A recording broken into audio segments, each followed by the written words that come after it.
আমার আজকের লাইনটা আমাদের দেশের বেকার পোলাপানদের জন্য। 6 থেকে 7 বছর বয়সে পড়াশোনা শুরু করবা, 25 থেকে 26 বছর বয়সে তা শেষ করবা। এবার মা বাবার কাছে পর্যাপ্ত পরিমাণ টাকা না থাকায়, অফিসে মামা খালু না থাকায় বছরের পর বছর ঘুরেও চাকরি মিলতেছে না। তারপর সেই বৃদ্ধ মা বাবার কাঁধে বসেই বেকারত্ব জীবন পার করবা। অন্যদিকে শখের মানুষের বিয়ে হয়ে যাচ্ছে, তার বাড়ি থেকে বলতেছে পোলায় কি করে।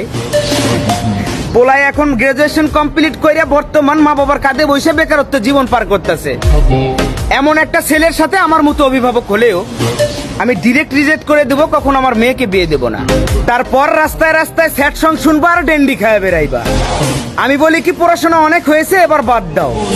আজকেই পাসপোর্ট অফিসে যাওয়ার একটা পাসপোর্ট বানাও। 10 বছরের মিশনে প্রবাস জীবনকে বেছে নাও। দেখবা 2 বছর যেতে কি না যেতেই তোমার বাড়িতে একটা বিল্ডিং হয়ে গেছে। 10 বছরের মিশন শেষ করতে ব্যাংকে মোটা অঙ্কের টাকাও হয়ে গেছে। তারপর বাড়িতে ফিরে এসো, দেখবা তোমার জন্য মেয়ে নয়, মেয়ের মাও রাজি হয়ে গেছে। কথাটা মাথায় রেখো।